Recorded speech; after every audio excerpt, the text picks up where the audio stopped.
after the flood in an archaeological basis, looking at the Tower of Babel and the time of the patriarchs. Before that, let's review a little bit of last week's lesson.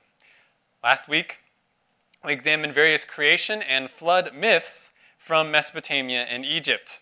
We ended our time by asking if Israel could have borrowed from its neighbors to compose the creation and flood accounts of Genesis. But we said confidently, no, Israel did not. We discussed 4 reasons for why we can know that. Why we know Israel did not borrow creation and flood accounts from its neighbors. What was one of those reasons? Yeah, Craig. The Bible is true. Yeah, the Bible's true. God has shown us the Word of God is true. He's revealed us reality through the Bible. So obviously we're going to say, no, this is the source. What else?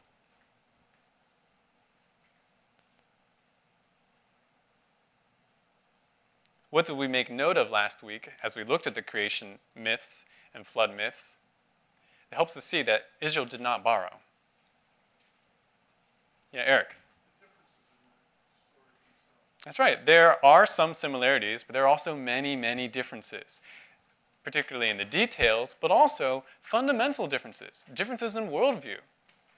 Things like the world is getting better versus the world is getting worse, or the gods are needy and cruel and whimsical versus God is perfect and in total control. And then also we mentioned that myths tend to get more elaborate and less believable over time rather than simpler and more believable over time. So as the Bible was written later than these myths, it doesn't make sense that the Bible would be simpler and more reasonable. So we have a number of reasons for why Israel did not borrow. And I also said there's a better explanation for the similarities we see between the Bible's accounts and these myths. What is the better explanation? Go ahead, Bill. Exactly. The better explanation is that the events of the Bible actually happened, and memories of those events were showing up in the myths and legends of other nations, of other cultures. That's a better explanation. Any questions about what we talked about last week? Yeah, Steve. Just a comment. I just looking at these other ones, it seems like the Bible is the only reasonable explanation out of all of them. Yeah. The other ones just start getting into bizarre mindsets, where the Bible just seems to be straightforward. Yeah. Factual occurrences with, of course, some literature. You always use word pictures and stuff like that. But Mm-hmm. It just seems like it's the only one that's very, very reasonable and believable. Yeah, that's a good comment, Steve. Not only the events that take place are reasonable, the events of the Bible are reasonable, much more reasonable than these myths, but even the way it's presented is reasonable. That it's presented as a sequence of events in history rather than a very poetic and very mythological sounding epic, which is the way it's presented in these other accounts. Yeah. Any other questions? Yeah, Roy.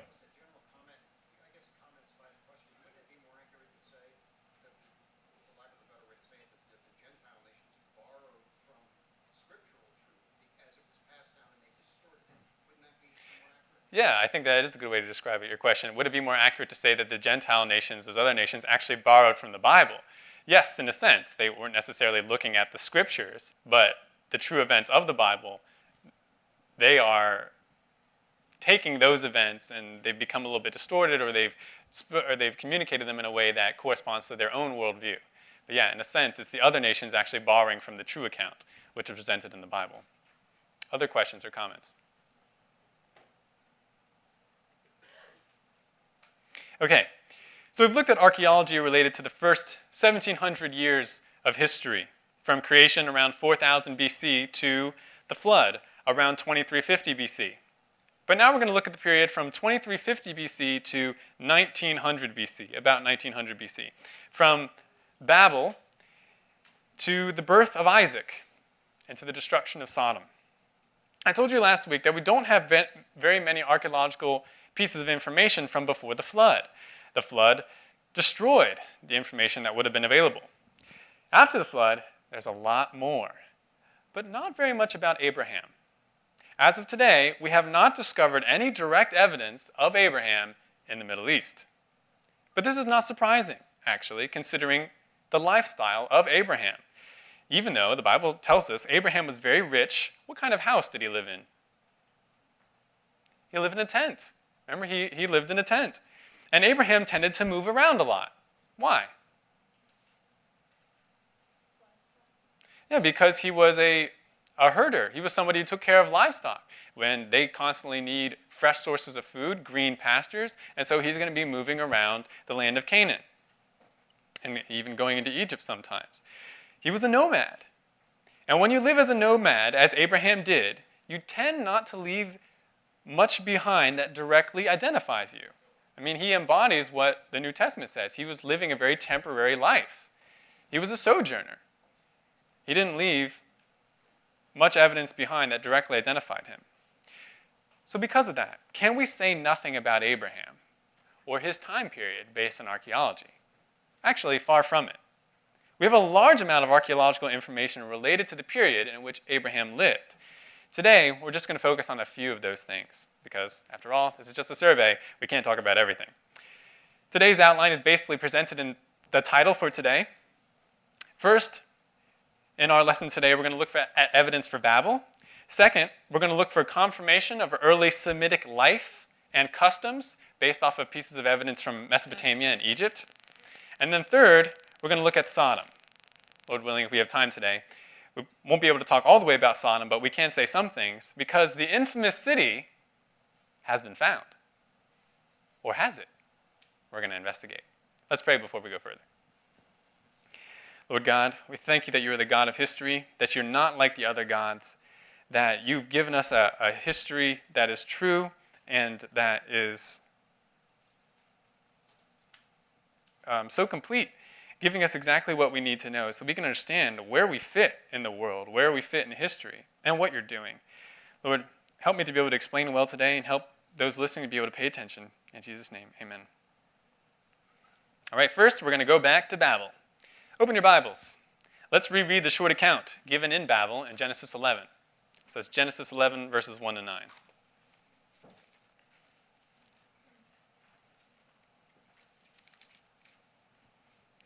Starting in verse 1. Genesis 11, verses 1 to 9. Now the whole earth used the same language and the same words. It came about as they journeyed east that they found a plain in the land of Shinar and settled there. They said to one another, "Come, let us make bricks and burn them thoroughly." And they used brick for stone, and they used tar for mortar. They said, "Come, let us build for ourselves a city and a tower whose top will reach into heaven, and let us make for ourselves a name. Otherwise we'll be scattered abroad over the face of the whole earth." The Lord came down to see the city and the tower which the sons of men had built. The Lord said, "Behold, they are one people, and they all have the same language. And this is what they began to do, and now nothing which they purpose to do will be impossible for them. Come, let us go down and there confuse their language so that they will not understand one another's speech." So the Lord scattered them abroad from there over the face of the whole earth, and they stopped building the city. Therefore its name was called Babel, because there the Lord confused the language of the whole earth, and from there the Lord scattered them abroad over the face of the whole earth. Okay, with that in mind, let's talk about some archaeology. Is there archaeology that can tell us about the building of Babel and the confusion of languages? Is there archaeological evidence? Well, as you know from our recent class on Babel, we can get some idea of the Tower of Babel's appearance and purpose by looking at the many ancient towers in Mesopotamia, in the area in which Babel would have existed. What do we call these towers? Ziggurats. Ziggurats. The Tower of Babel was the first tower in the Middle East after the flood, so it likely became the template for all the monumental towers that were built later in the Middle East by the people of the Middle East in just the first few centuries after the Tower of Babel. It makes sense then to look at those preceding towers, those towers that came right afterwards, the ziggurats, to try and get a sense of the Tower of Babel. So I actually have two ziggurats pictured up there, two entrances of those ziggurats. Archaeologists have discovered almost 30 ziggurats in Mesopotamia, and all generally conform to the pattern of various terraces leading up to a central point at the top of the structure. These ziggurats also had ramps, stairs, or sometimes both, leading up to the top. Now, for what were ziggurats used in Mesopotamia? There's actually much debate among archaeologists about this. Those ziggurats clearly had something to do with religion. John Walton, from the Associates of Biblical Research, a biblical archaeology organization and a Christian organization, has proposed using the names of the ziggurats themselves to point us to their purpose.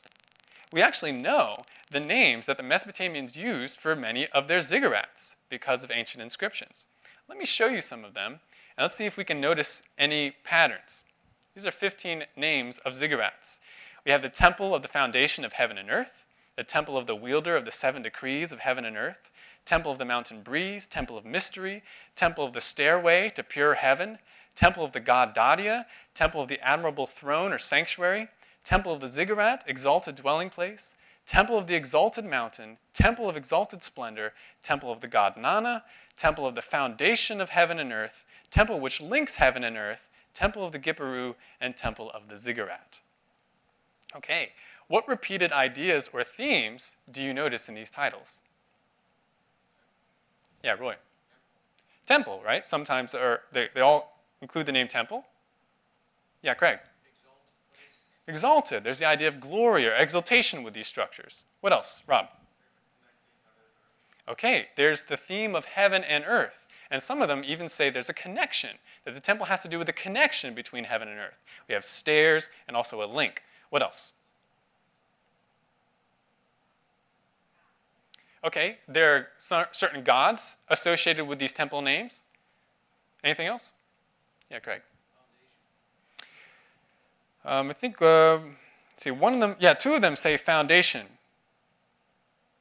Oh, we have 2 of the exact same name here. What do you know? Temple of the foundation of heaven and earth. Hopefully I didn't just copy one twice. But yeah, we have the foundation. Also, there's the idea of mountain, you may have noticed. A number of these talk about mountains or mention the name mountain. So we can put these things together, get a little bit of an idea of, based on the names, the purpose of these structures. The ziggurat was going to act like a glorious mountain that interacted with both heaven and earth, even linked heaven and earth, linking heaven, the dwelling place of the gods, with earth, the dwelling place of men. That's what these ziggurats were for. This idea may figure in to the Tower of Babel account that we just read about, because the tower, besides as acting as a monument to man's wisdom, ability, and strength, it would act like a link between heaven and earth, either to bring man up to God or to bring God down to man. We see this link between heaven and earth even in the names of the ziggurats. It's intriguing to note, however, that in ancient documents describing religious rituals in Mesopotamia, ziggurats are actually not involved in those rituals. People might refer to the ziggurat, they might praise the god of the ziggurat, they might swear by the ziggurat, but strangely, so far we have found no evidence that people or priests are ever described as using the ziggurat as part of religious rituals. They didn't go up the ziggurat, they didn't do anything on the ziggurat. Therefore, John Walton, the man I mentioned earlier, he suggests that the ziggurat, at least in post-Babel times, was only supposed to be used by the gods. It wasn't for man to use. It was just for the gods to use. The ziggurat was a stairway, indeed, but not for man. It was for the gods. It was for the gods as they traveled from heaven to earth and vice versa. Moreover, the gods could refresh themselves on this stairway with food, drink, and a place to rest, provided by the pious worshippers of those gods, the people of the city. That seems to be the purpose of the ziggurat. One other note regarding ziggurats. Ziggurats were built of the same building materials mentioned here in this passage.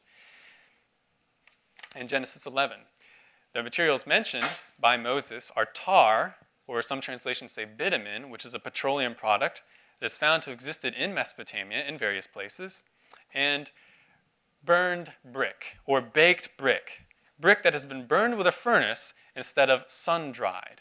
There are two main ways that you can make brick, either in a kiln, a furnace, or you could just leave it out in the sun, let the sun dry it.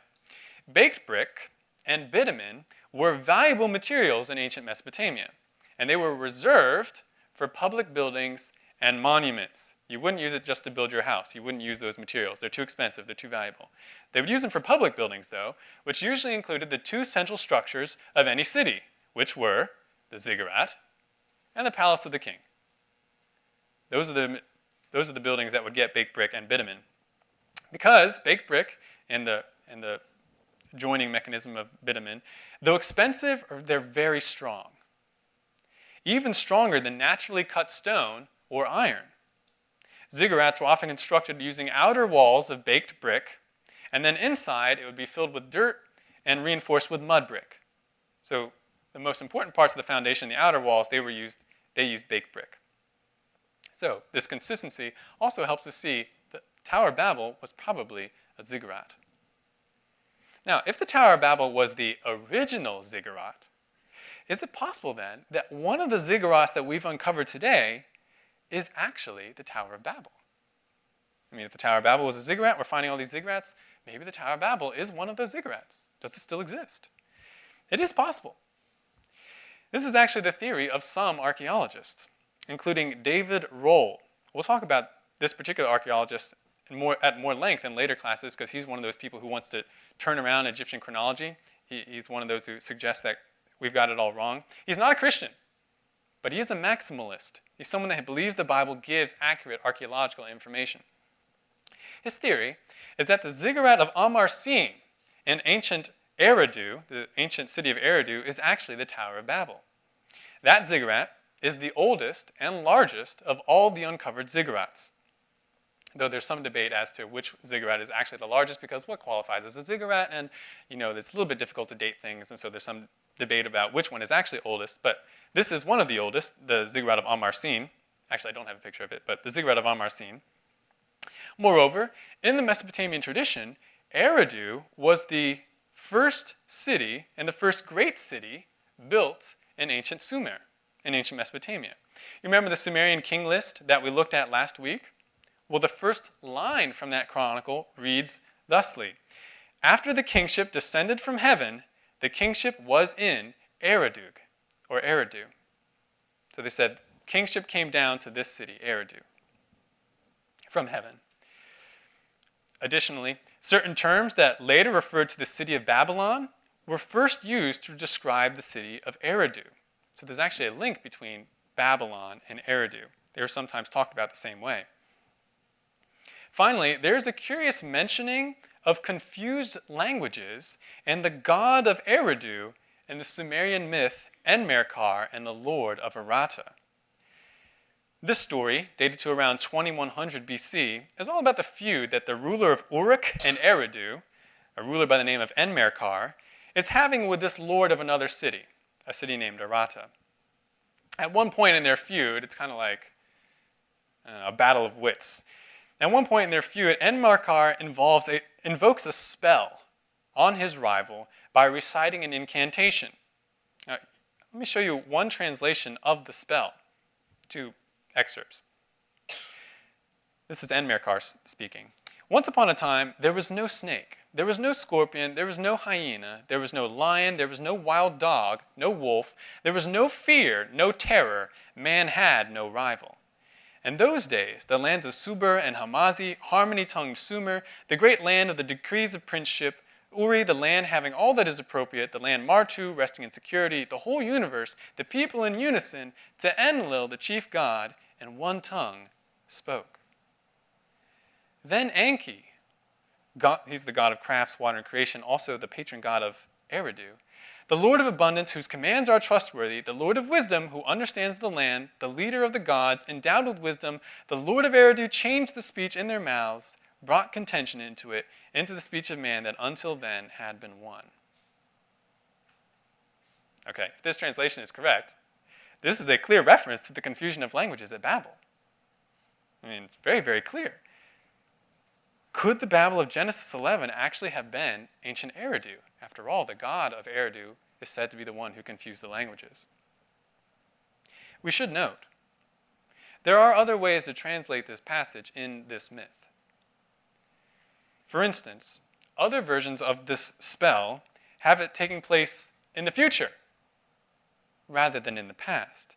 And it's a unification of languages rather than a confusion of languages. That is, Enki, will one day make all the languages of man one. And that's what he's invoking here. Enki, make the languages of all the people one. So it's possible that there's a different translation necessary. Either way, what's significant is that the god of Eridu is described as having power over human language, either to confuse or to unite. Now, one problem with Eridu being in ancient Babel is that Eridu is pretty far south. It's still technically part of Mesopotamia, but if you think of the two rivers of Mesopotamia, Babel would be kind of in the middle towards the top. Eridu is down here at the bottom, over this river. So would the people, after leaving the ark, have traveled that far south before they got together to build a city and a tower? That's a good question. But even if the ziggurat of Eridu was not the original Tower of Babel, it is possible that the Tower of Babel, because it may have only partially been completed, the tower was later finished, reused, or repurposed in the work of other Mesopotamian dwellers. So part of the Tower of Babel may have become one of the ziggurats that we've uncovered today. It'd be hard to figure out which one, but it is possible. That's what I want to say about Babel. Any questions about Babel and its archaeology? Yeah, Roy. Just a quick comment, and that was when you had mentioned the ziggurats being only used for the gods. I was immediately thinking about Genesis 28, where Jacob had the dream of the stairway of a ladder going to heaven and the angels of God ascending and descending on that. Huh. And I'm thinking about if there's any connection between the two. That's a good. Historically, from the oral tradition. Yeah, that's a good observation. Just to repeat your comment that Jacob has the dream and he sees the ladder or the stairway with the angels going up and down it from heaven to earth. That certainly sounds a little bit like the way the Mesopotamians thought of their ziggurats functioning like a stairway. I'm not exactly sure what the proper explanation of that connection is, or if indeed they are related, but yeah, that certainly sounds similar. Other comments or questions? Yeah, Steve. Is the date 2100 BC, is that pretty accurate, or is that in dispute? That's a good question. I don't know for sure. But the consensus right now is that this story, this myth, originated from around 2100 BC. I remember, it's always with an asterisk. But yeah, that's what archaeologists think. In the biblical time frame of the Tower of Babel?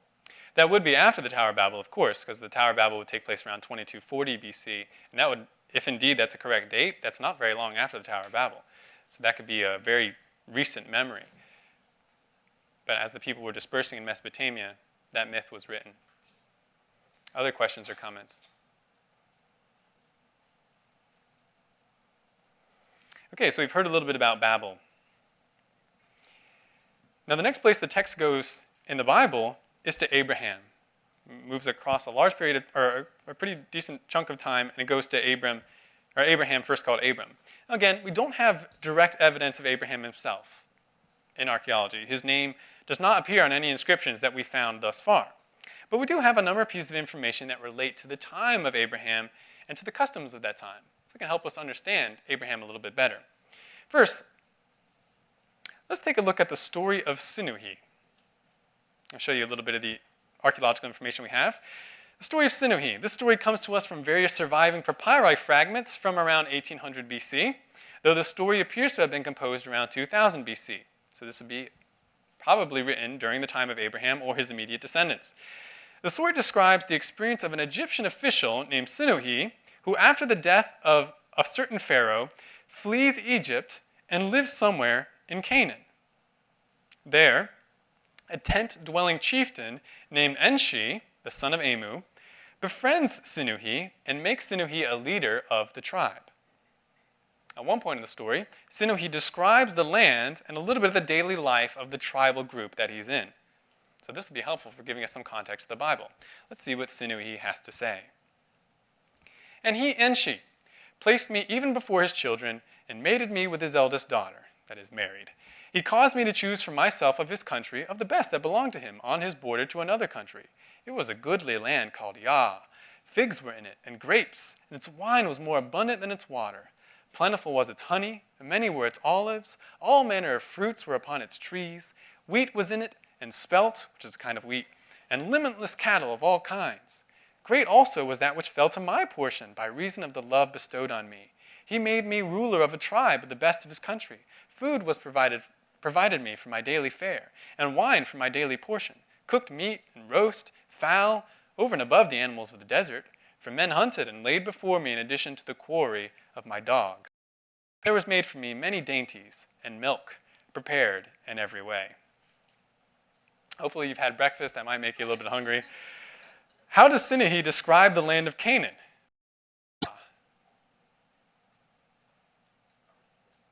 Bountiful, right?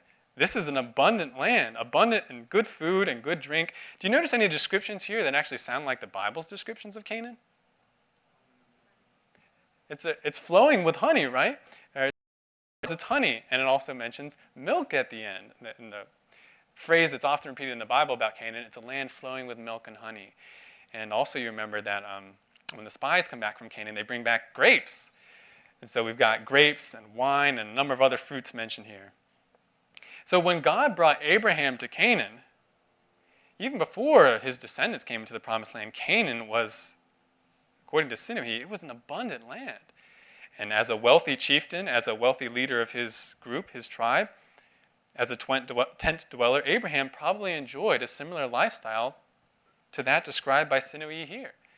Got to enjoy the abundance of the land, and he had many servants providing abundant food from the animals and plants around the land. We actually get more about the life of the Asiatics, that's what the Egyptians called Middle Eastern people, from Egyptian art. So not just the stories that Egyptians circulated. This apparently was a very popular story, by the way, the story of Sinahi, but also some of the Egyptian art. I'd like to show you a painting. It's also on the handout if you picked up the handout today. This painting is from the wall of a tomb of Khnumhotep II, a great chief of one of Egypt's districts. It's not a pharaoh, but as you'll learn a little bit later on, pharaohs were not always the absolute rulers of Egypt. There was a time where actually power was more decentralized, and you had more regional chiefs. This is one of them, Khnumhotep II. His tomb is in Beni Hassan, which is an Egyptian cemetery in modern-day Minya, Egypt. So if you think of where Egypt is, near Egypt's geographic center would be where this tomb is. And according to archaeologists, this cemetery was in use during Egypt's Middle Kingdom period, from approximately 2100 BC to 1600 BC. So this cemetery would be in use during the time of Abraham and the patriarchs. Khnumhotep specifically is thought to have lived around 2000 BC, so that would have been very close to Abraham's lifespan. The main room of Khnumhotep's tomb features various paintings serving as a biography of the ruler's life and accomplishments. Basically, you look at all the pictures and you say, oh, this is what he did. That's what he did. Wow, what a great guy. This painting, I'm showing you on the screen in two parts, is particularly interesting because of the figures depicted. Okay, maybe you can see it a little bit on the screen, but hopefully also reinforce that with the handout. You may notice in this picture that there are two figures that don't match the rest. Why don't they match?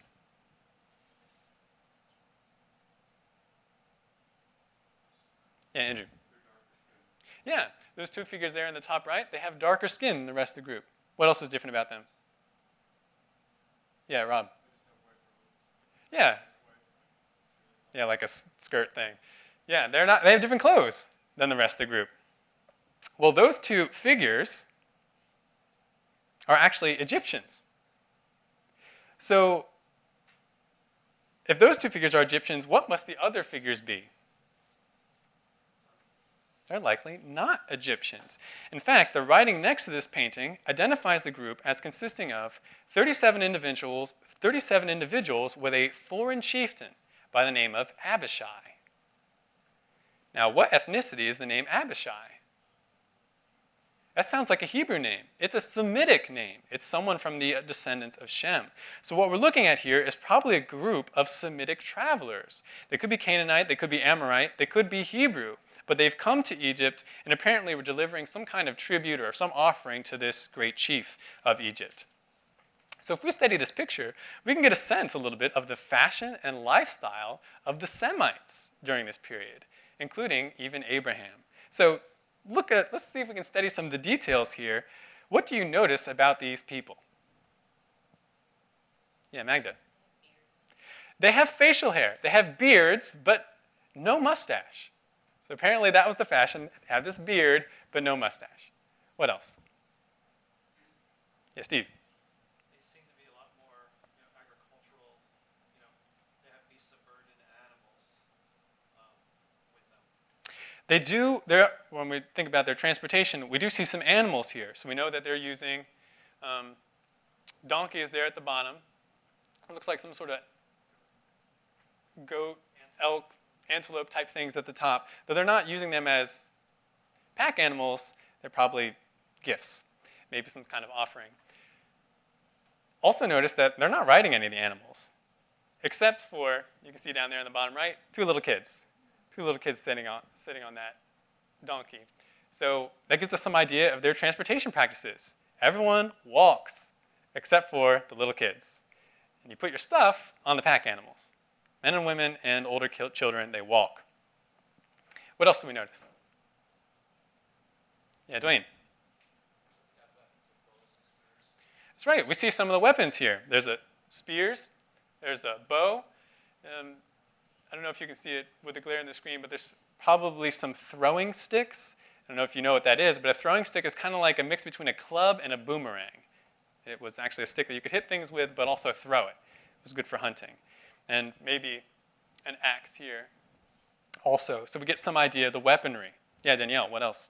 Looks like some of them are wearing shoes and others aren't. That's right. Who's wearing the shoes? I guess the Semitic tribe. Well, The men. yeah, the Egyptians are actually not wearing anything. But among the Semitic group, some of them are wearing shoes, some of them are wearing sandals. Who's wearing the sandals? The men. Apparently the men are wearing the sandals, and it was fashionable for the women to wear something like a moccasin. They were wearing shoes. We can say more here, but just for the sake of time, I'll try to go through it a little bit. Notice that they have different skin color. The Egyptians often depicted the Asiatics as having yellow skin. They have dark hair. Facial hair is a little bit different. Mode of transportation we talked about. Weapons, clothing. The women are wearing white headbands. They're all wearing colorful robes that are about knee length, but only going over one shoulder.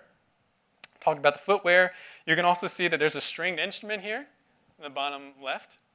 Guy's playing something like a lyre or a harp, and he's wearing a canteen. So we have a little snapshot of Semitic life, of fashion, transportation, warfare during the time of Abraham and the patriarchs. What we're seeing probably reflects, in at least some way, the way that Abraham, Isaac, and Jacob themselves actually looked and functioned during that time.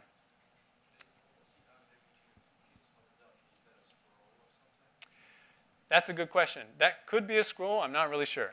That object between the two kids there. Yeah, good question.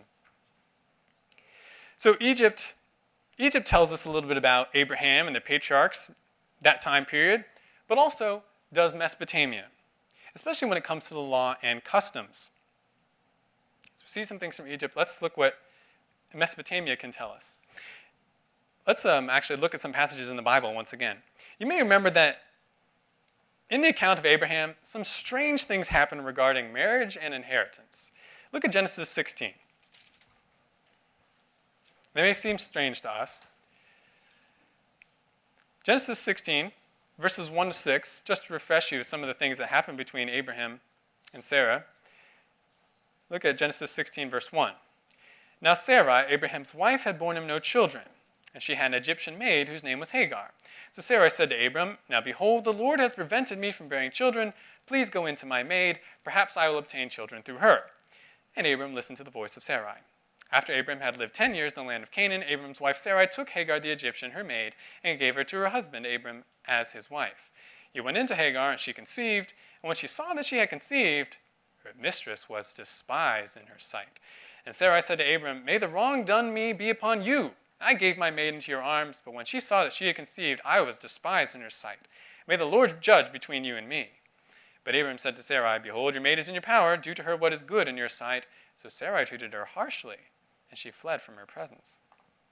Okay, a lot of things happening here, but first of all, this idea of, okay, I don't have a kid, so I'll just give you another wife. Sarai, where did you get that idea? Are you crazy? Why are you giving your maidservant to Abraham as a concubine? Later on, Sarai does something else that seems a little bit strange. Turn to Genesis 21. Genesis 21, and let's look at verses 9 to 14. This is after Sarah has given birth to Isaac. And of course, Hagar also has a son by Abraham at this point. Look at verse 9. Now Sarah saw the son of Hagar the Egyptian, whom she had borne to Abraham, mocking. Therefore she said to Abraham, "Drive out this maid and her son, for the son of this maid shall not be an heir with my son Isaac." The matter distressed Abraham greatly because of his son. But God said to Abraham, "Do not be distressed because of the lad and your maid. Whatever Sarah tells you, listen to her. For through Isaac your descendant shall be named. And of the son of the maid I will make a nation also, because he is your descendant." So Abraham arose early in the morning, and took bread and a skin of water, and gave them to Hagar, putting them on her shoulder, and gave her the boy, and sent her away. And she departed, and wandered about in the wilderness of Beersheba. This decision from Abraham and Sarah to drive out Hagar and her son may seem a little cruel to us. What's going on here? Well, some cultural context, I think, will help. First, regarding taking new wives, listen to this contract from the Nuzi cache. At Nuzi, the ancient city of Nuzi, there was a collection of about 5,000 Mesopotamian records on tablets. Nuzi is in northern Mesopotamia. These tablets date from they cover dates from 2000 BC to about 1000 BC. Here's an excerpt from one of the adoption contracts that included a provision about marriage. Furthermore, Kelemninu has been given in marriage to Shenima. If Kelemninu bears children, so Kelemninu is a female, Shenima shall not take another wife. But if Kelemninu does not bear, Kelemninu shall acquire a woman of the land of Lulu as wife for Shenima, and Kelemninu may not send the offspring away. Any sons that may be born to Shenima from the womb of Kelemninu, to these sons shall be given all the land and building of every sort. However, if she does not bear a son, then the daughter of Kelemninu from the land and the building shall take one portion of the property. We could say a few things about this, but basically at one point I want to highlight, we have a woman being given in marriage here, but if she doesn't bear her husband any children, what is that woman's responsibility? What's Kelemninu supposed to do if she doesn't give any children to her husband? Provide another wife for her husband. That's pretty intense, right? You don't give me any kids, you have to go get me another wife. Other Mesopotamian contracts actually have similar provisions. There's one where it says if the wife did not conceive, then the wife's brother has to provide another wife. Or another one says that if the wife did not conceive, the husband was free to take another wife. I guess after a certain period of time, the wife didn't conceive, you can take another wife, husband. And this wasn't just part of the contractual agreements that we see from places like Nuzi. We even see this in the law. The famous Code of Hammurabi features various provisions regarding childless wives. Now this law code, you may have heard of it, this Mesopotamian law code is featured on a stone stele dated to approximately 1750 BC, discovered in 1901 by Jean-Vincent Scheil. Other copies of this ancient law code have been found. By the way, some skeptics for a long time dismissed the claim that Moses had written the Pentateuch because they said people were not writing at that time. Israelites did not have access to writing, let alone lawmaking. That's impossible during that time period. But then this was discovered, the Code of Hammurabi in 1750. Even older than the Pentateuch, so that put those objections to rest. Anyways, this stele, you can kind of see it there, shaped like an index finger, currently on display in the Louvre, though there are reproductions of it around the world. Big stone slab with inscriptions describing the law code, giving the law code. All right, what provisions about marriage and childless wives does this law have? Let's look at a few of those provisions. Law 144. If a man take a wife and this woman give her husband a maidservant and she bear him children, but this man wishes to take another wife, it shall not be permitted to him. He shall not take a second wife. He's already got two, basically. 145. If a man take a wife, and she bear him no children, and he intend to take another wife, if he take this second wife and bring her into the house, the second wife shall not be allowed equality with the first, or with his wife. Law 146. If a man take a wife, and she give this man a maidservant as wife, and she, the maidservant, bear him children, and then this maid assume equality with the wife because she has borne him children, her master shall not sell her for money. But he may keep her as a slave, reckoning her among the maidservants. If she have not borne him children, Law 147, then her mistress may sell her for money. Okay. So we see some aspects of our biblical text actually reflected in these laws. Childlessness is recognized in these laws as a cause for what?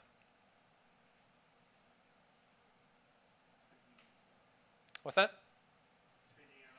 That's right. It's recognized that if you're in a situation where your wife is childless, a man may take another wife. But if he has children, then he's not supposed to do that. He can take another wife, or his wife can give him a maidservant, that is, a female slave, to bear children for her husband. We also see it's apparently a common issue that once the female slave bears a child, what does she often do?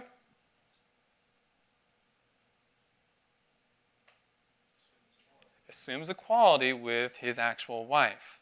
The slave will often assume equality with the first wife.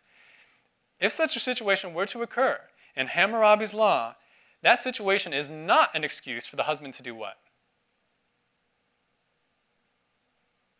It says he specifically may not do this. He cannot sell the slave. Once that slave has given you a child, you may not sell her. You can continue to treat her as a slave, but you cannot get rid of her. If she hasn't given you any children, though, you can get rid of her. You can sell her for money. So we can see already how Abraham and Sarah's actions are consistent with some of the customs of the time. They saw a situation where there was no children, and Sarah probably thinking, according to the same mindset that was around, that, okay, I need to provide some other way for my husband to have children. I'll give him my maidservant. It wasn't that strange in that time period. But of course, that does not excuse what she's done, what she asked to do. Her lack of faith in the Lord, her violation of the one man, one woman marriage design that was evident since the beginning of creation in Adam and Eve. She was being conformed to the thinking of the world. But what about Abraham and Sarah's driving Hagar and Ishmael away? Again, we see there are parts of Mesopotamian law that have to do with exactly that situation. Let me show you another law code, the Code of Lipit Ishtar. Actually, a little bit earlier than the Code of Hammurabi. This one comes from around 1850 BC, discovered in the ancient city of Nippur in Iraq in 1899. There are two laws from this code that have to do with marriage and inheritance. Look at Law 24. If this second wife, whom he had married, bore him children, the dowry which she brought from her father's house belongs to her children, but the children of his first wife and the children of his second wife shall divide equally the property of their father. Okay, basically this law is saying if you've got two wives, the first wife, whatever dowry she had, that goes to her kids. But in terms of the inheritance from the father, that has to be split. It has to be split among the children. That is exactly the situation that Sarah does not want to have happen in the Bible. She says, this son will not be an heir with my son. I don't want that. She doesn't want Law 24 to apply. Let's look at Law 25. If a man married a wife, and she bore him children, and those children are living, and a slave also bore children for her master, but the father granted freedom to the slave and her children, the children of the slave shall not divide the estate with the children of their former master. Okay. So according to this law, a couple would be free from dividing an inheritance between the wife's son and a slave woman's son if the couple did what? If they set free the slave woman and her children. So you don't have to give them a part in the inheritance if you grant them their freedom. That was the law, according to Lipit Ishtar. We actually see the same type of provision in the Code of Hammurabi also. Law 170. If his wife bear sons to a man, or his maidservant have borne sons, so you have wife and maidservant, both with children, and the father, while still living, says to the children whom his maidservant has borne, my sons. And he count them with the sons of his wife. If then the father die, then the sons of the wife and the maidservant shall divide the paternal property in common. the son of the wife is to partition and choose. If, however, the father while still living did not say to the sons of my maidservant, my sons, and then the father dies, then the sons of the maidservant shall not share with the sons of the wife, but the freedom of the maid and her sons shall be granted. The sons of the wife shall have no right to enslave the sons of the maid. So actually, from these laws, from these customs, we can see that Sarah's request to Abraham to send Hagar and Ishmael away is consistent with the time period. Abraham had probably grown to love Ishmael, so the idea did displease him, but God confirms the rightness of Sarah's request. God's covenant blessings were only to be given to, or God's covenant blessings to Abraham were only going to be inherited by one son. God did not want there to be any confusion regarding the real line of inheritance, so therefore God said, grant the freedom of Hagar and her children and send them away, which is exactly what they do. When he puts the jar and gives her the bread, or when he puts the jar in Hagar and gives her the bread, he's granting her freedom. That's likely what's going on there. So, again, not direct evidence of Abraham, but we understand more about what the Bible says about Abraham just from other pieces of evidence from the time. Questions about marriage and inheritance customs in ancient Mesopotamia and Egypt?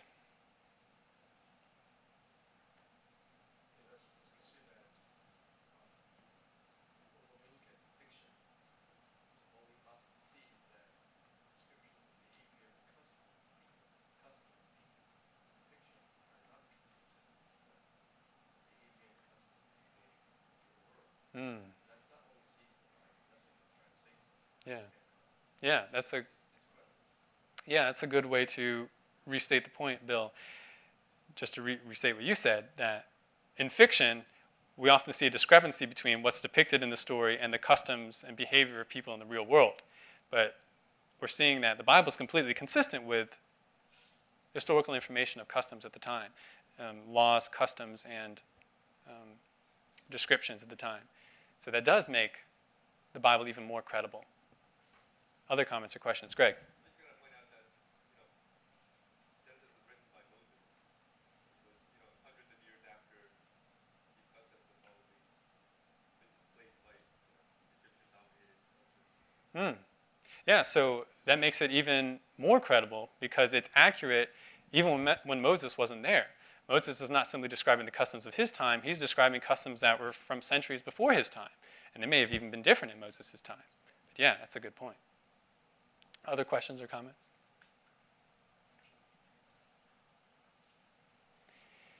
All right, so we've looked at Babel. We've looked a little bit at Abraham. Now something related to Abraham.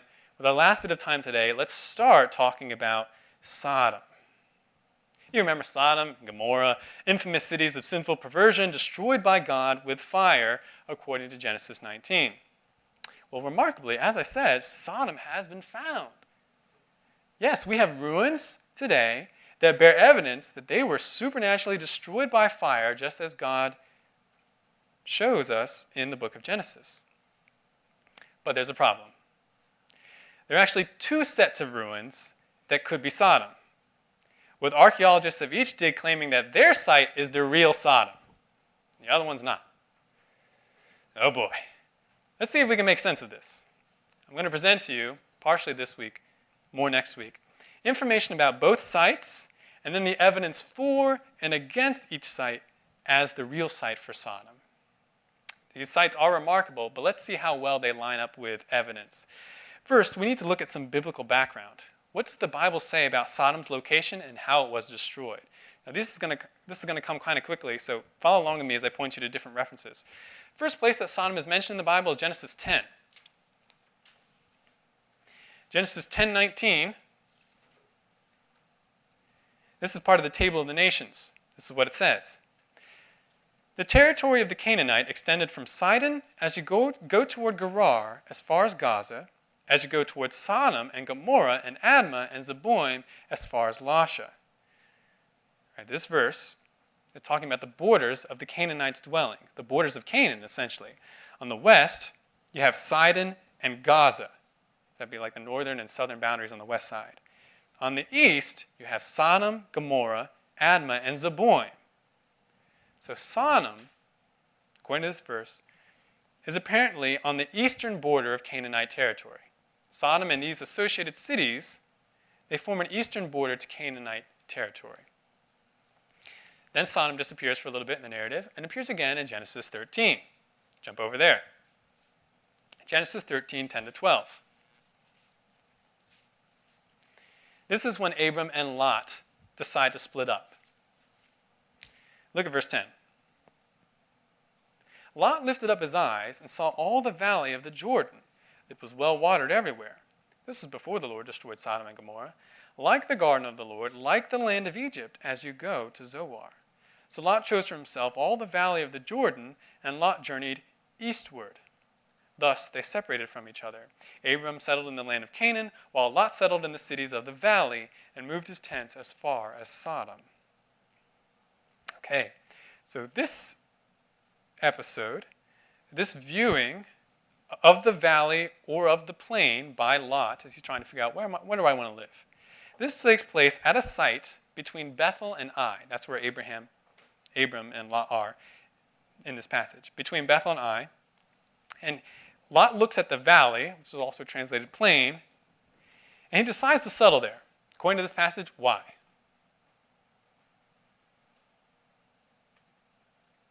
Why does Lot decide, that looks like a good place for me to live?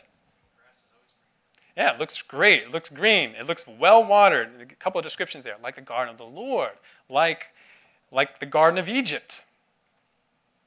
So Lot must have been able to see from that place between Bethel and Ai clearly the well-watered nature of the valley of the Jordan. Now, Sodom was part of that. Now, the text also says that Lot journeyed which way to get to the land that he chose? He went east. It says he went eastward. Okay, a couple notes. Sodom is viewable from Bethel and Ai. He travels eastward. It was very well watered, and it was part of the valley or the plain of the Jordan. Sodom is mentioned again in the next chapter, Genesis 14. War comes to Sodom and the surrounding area. Look at Genesis 14, verses 1 to 3. We'll make some more observations. And it came about in the days of Amraphel, king of Shinar, Arioch, king of Elasar, Chedorlaomer, king of Elam, and Tidal, king of Goyim, that they made war with Bera, king of Sodom, and with Bersha, king of Gomorrah, Shinab, king of Admah, and Shemeber, king of Zeboim, and the king of Bela, that is Zoar. All these came as allies to the valley of Siddim, that is the Salt Sea. Okay, this is not the first time we've heard these cities, most of them. Sodom was allied, apparently, with the cities that had previously been mentioned. Gomorrah, Admah, Zeboim, and then Bela, is like a new city, is also included, also called Zoar. Now, look further down in this passage, or maybe just remember, how does the battle go for Sodom?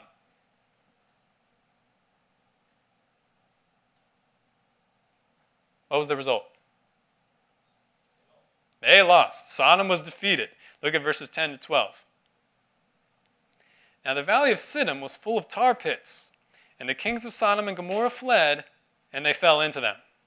But those who survived fled to the hill country. Then they took all the goods of Sodom and Gomorrah and all their food supply and departed. They also took Lot, Abram's nephew, and his possessions and departed, for he was living in Sodom. So this battle, notice, took place in the valley of Siddim. Part of the fleeing from the battle tells us a little bit about a geographic feature. What is part of the valley of Siddim? Tar pits.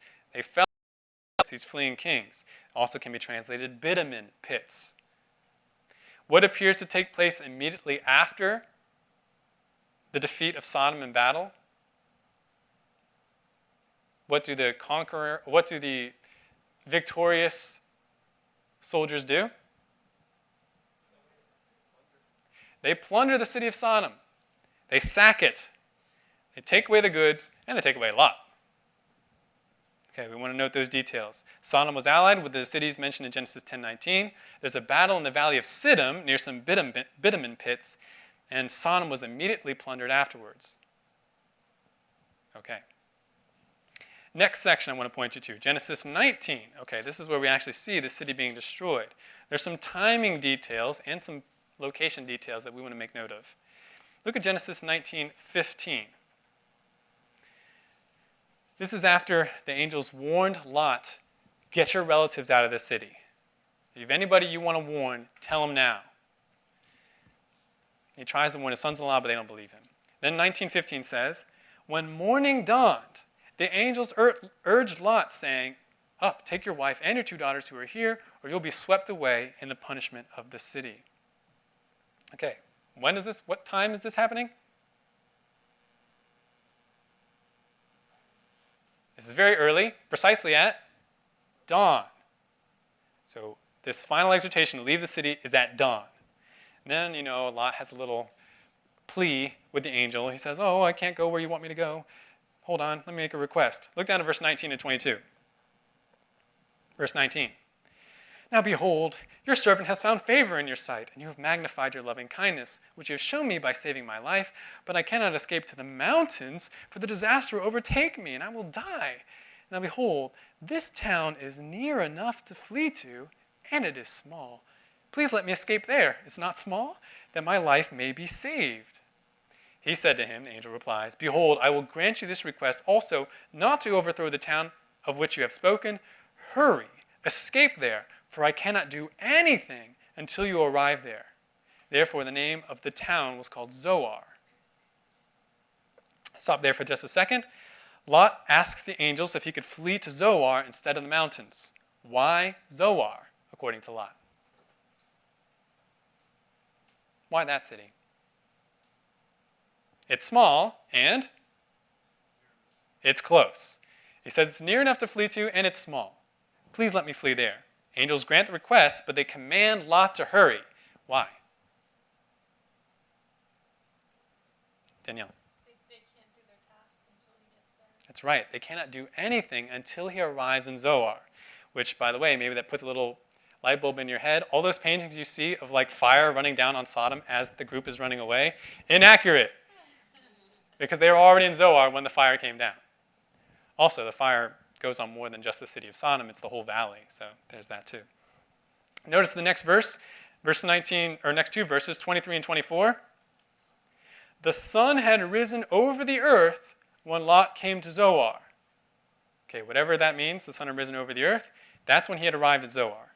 Then the Lord rained on Sodom and Gomorrah brimstone and fire from the Lord out of heaven. So some notes here also. Lot leaves Sodom at dawn. It goes to a nearby and small city named Zoar.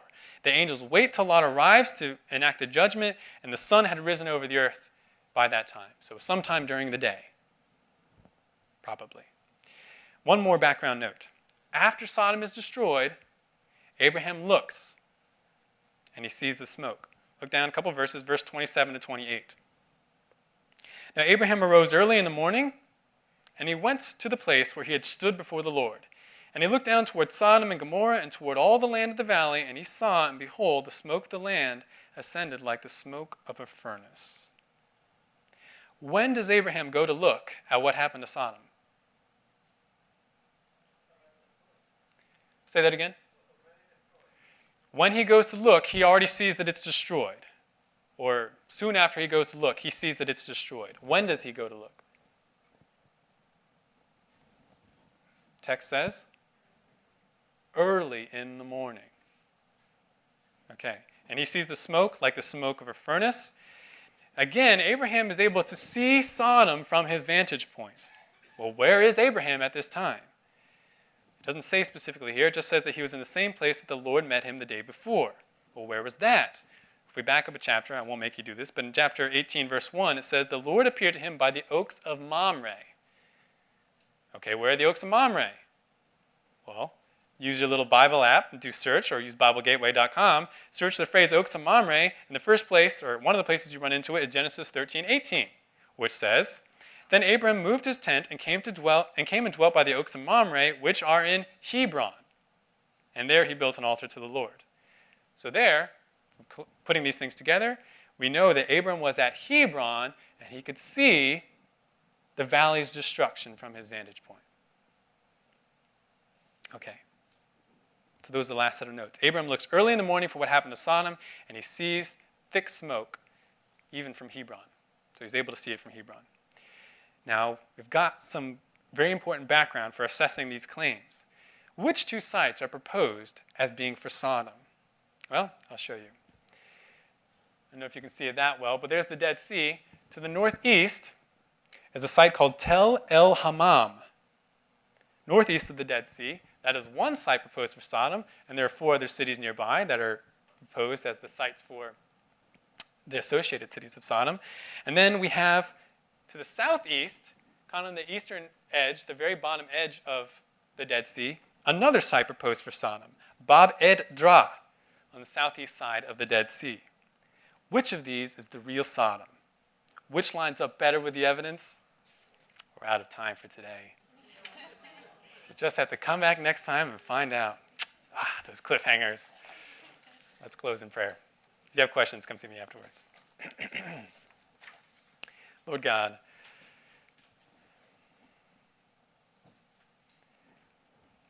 Lord, it's amazing that you have indeed acted in history. This is not removed from history. This is history. And we see it lining up with other pieces of history. But God, as I just think about a little bit of what we learned about Abraham and Sarah, that they were acting according to the customs of the time instead of trusting in you. Lord, I think that has application for us as well. Lord, I pray that we would not be conformed in the way that we think to the thinking of the world, that we would not be pressed into its mold. Lord, that our minds would be renewed with the Scriptures by your Spirit, and that we would pay no attention to custom if it goes against your word. And Lord, help us to believe. Help us have the faith that Abraham and Sarah later did demonstrate. Lord, thank you for your provision. Provide for the rest of the service today. Amen.